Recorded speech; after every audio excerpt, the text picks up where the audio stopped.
Good morning Odisha आसतु आज किसी गुरुत्वपूर्ण खबर उपर नजर पकाइबा। आज हूँ जुलाई 7 रविवार। वीडियो को समस्ते गोटे गोटे लाइक करने सहित चैनल को सब्सक्राइब निश्चित भाव करदे। आज विश्व प्रसिद्ध रथयात्रा एथिलागि सिंहद्वार सम्मुखें लगी 3 रथ। आज्ञामूल विजय पर श्रीजीऊ 3 रथ श्रीमंदिर सामना को अणा जाइछि। आज महाप्रभु विश्व प्रसिद्ध रथयात्रा आउ एभली समय पाणीपाग विभाग पक्षर एक बड़ सूचना सामना को आसी। आसंता 3 दिन जाए राज्य में प्रबल अति प्रबल वर्षा होगा नहीं आकलन करिछि भारतीय पाणीपाग विभाग। जुलाई 7 रे मालकानगिरी, कोरापुट, नवरंगपुर, रायगड़ा, गजपति, मयूरभंज एवं केउंझर जिले में प्रबल वर्षा संभावना रही। यह सब स्थान में येलो वार्निंग जारी करा जाइछि। तेबे जुलाई 8 रे केउंझर, मयूरभंज, सुंदरगढ़, गंजाम, गजपति, खोर्धा, पुरी, रायगड़ा, नवरंगपुर, कंधमाल आदि जिले में गोटे कि 2टी स्थान में प्रबल वर्षा नहीं सतर्क कराई पाणीपाग विभाग।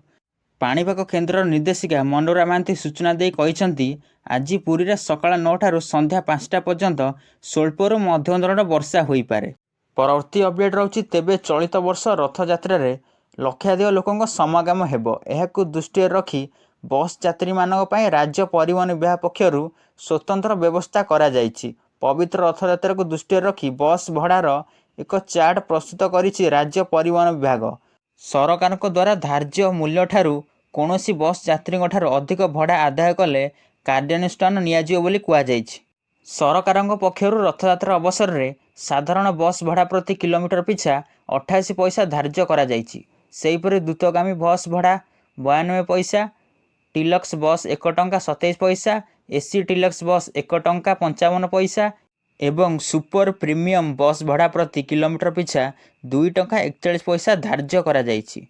परवर्ती अपडेट रही केबे खोल रत्न भंडार से नहीं आसंता 9 तारिख रे निष्पत्ति नियाजिबो। रत्न भंडार कमिटी बैठक पर जस्टिस विश्वनाथ रथ यह सूचना देइछंती। रत्न भंडार जांच कमिटी बैठक पर जस्टिस विश्वनाथ रथ कहते जे डुप्लिकेट चाबी ट्रेजरी थिबा स्पष्ट होइछि।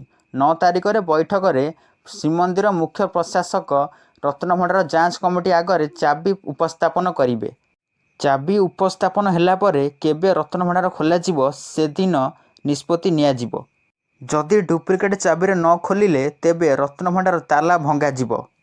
परवर्ती अपडेट रहुछि प्रदूषण कमाइबा लागि राज्यवासी पब्लिक ट्रांसपोर्ट रु अधिक व्यवहार करंतु बोली कहिसंती। कटक सांसद भर्तृहरि महताब विश्व प्रसिद्ध रथयात्रा लागि आज 315टी स्वतंत्र ट्रेन चलाचल हेबा आरंभ करिछि। जहाकू कटक रेल स्टेशन ठारे पताका देखाई शुभारंभ करिसंती सांसद भर्तृहरि महताब। एही ट्रेन गुड़िक राज्य तथा राज्य बाहरु पुरी को आसीबो। परवर्ती अपडेट रही राज्य में बढ़िबो पीएम किसान हिताधिकारी संख्या। कालिया योजना रे सामिल किंतु पीएम किसान रु बाद योग्य हिताधिकारी जोड़ा जिवो। कृषि विभाग समीक्षा पर बड़ सूचना देइछंती मुख्यमंत्री मोहन माझी। कालिया रे 46 लाख चाषी सामिल थिबा बेले पीएम किसान रे मात्र 31 लाख अंतर्भुक्त अछंती। तेणु योग्य हिताधिकारी को सामिल करने को मुख्यमंत्री निर्देश देइछंती। सेहीपरि प्राकृतिक जैविक कृषि प्रचार प्रसार पाई बलभद्र जैविक चाष मिशन आरंभ हेबो। एथिपाई खूब शीघ्र दियाजिबो तालीम। प्रथम पर्यायर सब डिविजन स्तर में 58टी शीतल भंडार निर्माण हेबो। परवर्ती अपडेट रही भुवनेश्वर में पहुंचले राष्ट्रपति द्रौपदी मुर्मू। 4 दिनिया ओडिशा गस्तर आसिचंती राष्ट्रपति। भारतीय वायुसेनार स्वतंत्र विमान जोगे से भुवनेश्वर में पहुंची। भुवनेश्वर विमानबंदर पहुंचा पर सेठारे महिमा राष्ट्रपति सीधा सड़क जयदेव भवन अभिमुखे आसीथिले।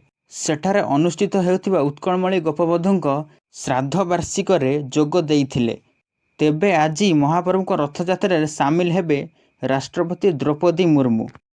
परवर्ती अपडेट रही उत्तर पूर्वांचल में बन्या, तोफान और भूस्खलन भली विभिन्न प्राकृतिक विपर्यय नेलाणी अनेक जीवन। प्राय 62 जनक मृत्यु घटी बेले 3 जन लोकंकर संधान मिलूना।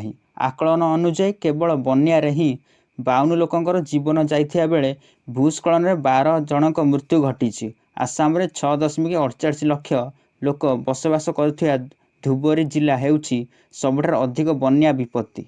पूर्वोत्तर राज्यगुड़िक प्रमुख नदी मानकरे जलस्तर विपद संकेत उपरे रहुथिया सबु समय बन्यार भय लगी रही। राज्यर 29 जिलार प्राय 22 लाख लोक ବନ୍ୟାର ପ୍ରକୋପରେ ଅଛନ୍ତି। ଆସାମ ମୁଖ୍ୟମନ୍ତ୍ରୀ ହେମନ୍ତ ବିଶ୍ୱକର୍ମା ପ୍ରଭାବିତ ଅଞ୍ଚଳ ବୁଲି ସମୀକ୍ଷା କରିଛନ୍ତି। ପରବର୍ତ୍ତୀ ଅପଡେଟ୍ ରହିଛି ଏଥର ବଜେଟ୍ ଅଧିବେଶନ 22 ଜୁଲାଇ 2024ରୁ ଆରମ୍ଭ ହୋଇ ଅଗଷ୍ଟ 12 ତାରିଖ ପର୍ଯ୍ୟନ୍ତ ବଜେଟ୍ ଅଧିବେଶନ ଜାରି ରହିବ। ଏଥିସହ ଜୁଲାଇ 23 ତାରିଖରେ ଲୋକସଭାରେ ବଜେଟ୍ ଉପସ୍ଥାପନ କରାଯିବ।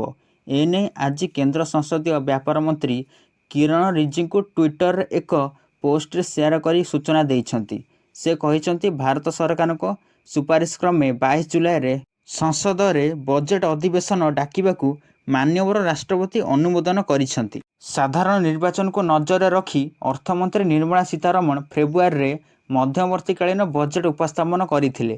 ସେ କ୍ରମାଗତ 7ମ ଥର ବଜେଟ୍ ଉପସ୍ଥାପନ କରିବା ପାଇଁ ଯାଉଛନ୍ତି। ପରବର୍ତ୍ତୀ ଅପଡେଟ୍ ରହିଛି ବ୍ରିଟେନର ନବନିର୍ବାଚିତ ପ୍ରଧାନମନ୍ତ୍ରୀ କିର୍ ଷ୍ଟାରମର ଶନିବାର ପ୍ରଧାନମନ୍ତ୍ରୀ ନରେନ୍ଦ୍ର ମୋଦିଙ୍କ ସହ ଫୋନ୍ ଯୋଗେ କଥା ହୋଇଛନ୍ତି। ଏ ସମ୍ପର୍କରେ ଷ୍ଟାରମର କହିଛନ୍ତି ଯେ ସେ ଉଭୟ ପକ୍ଷ ପାଇଁ ଲାଭଦାୟକ ମୁକ୍ତ ବାଣିଜ୍ୟ ଚୁକ୍ତି କରିବାକୁ ପ୍ରସ୍ତୁତ ଅଛନ୍ତି। ବ୍ରିଟିଶ ପ୍ରଧାନମନ୍ତ୍ରୀଙ୍କ କାର୍ଯ୍ୟାଳୟ ପକ୍ଷରୁ କୁହାଯାଇଛି ଯେ ଉଭୟ ନେତା ପରସ୍ପରକୁ ବିଜୟ ପାଇଁ ଅଭିନନ୍ଦନ ଜଣାଇବା ସହ ବ୍ରିଟେନ ଓ ଭାରତ ମଧ୍ୟରେ ସମ୍ପର୍କକୁ ସୁଦୃଢ଼ କରିବା ଉପରେ ମତ ବିନିମୟ କରିଛନ୍ତି।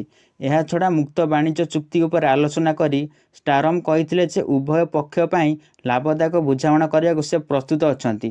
ଖୁବ୍ ଶୀଘ୍ର ଦୁଇ ନେତା ସାକ୍ଷାତ କରିବେ ବୋଲି ସେ ଆଶା କରିଛନ୍ତି।